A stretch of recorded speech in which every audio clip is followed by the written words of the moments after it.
Ya Allah'ın adı, can. Sübala nə deyirsən?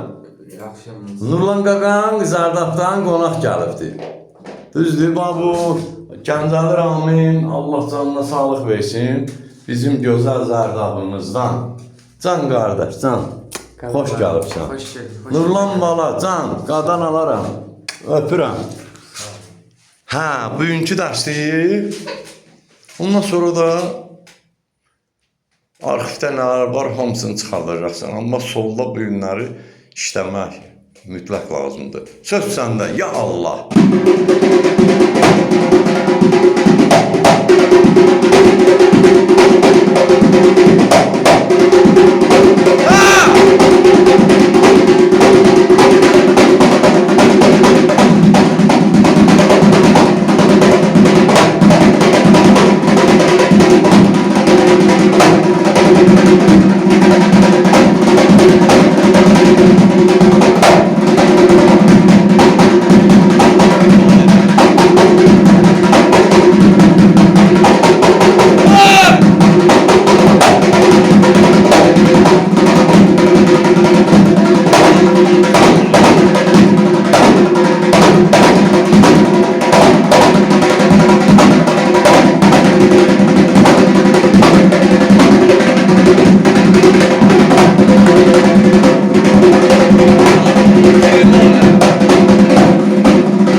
Ay can.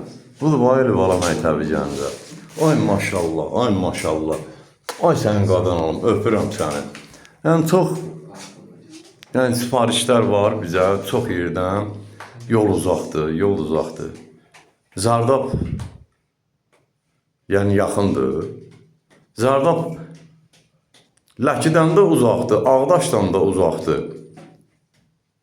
Xeyli yoldur da Zardab.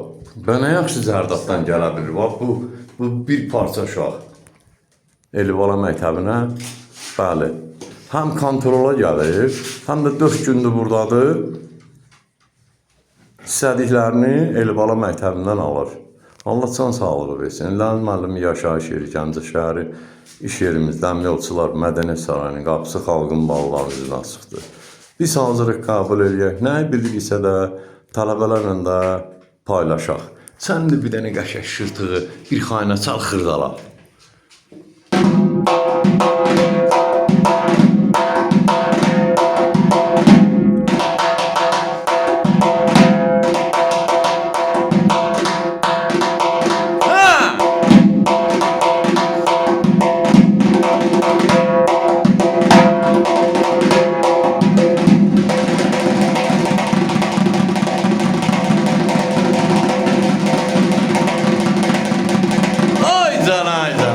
Budur bax.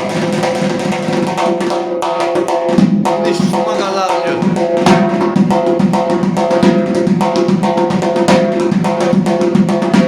Sağlı solu tribol.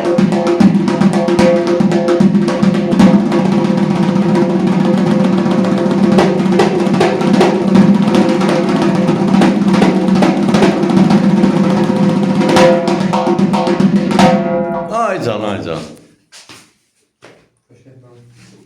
Ağlamalı böyle boyasınız yok. Gözəl yerində. Yəni mən demişəm, yenə sözümün üstündə dururam. Elibala məktəbi Gəncə buradır. Bu yaşda beləsi varsa, çıxsın görək. Mən hələ görmürəm, amma Allah eləsin, bol olsun. Laf bol olsun. Amin inşallah. Sağ ol Nurlan bala, öpürəm səni.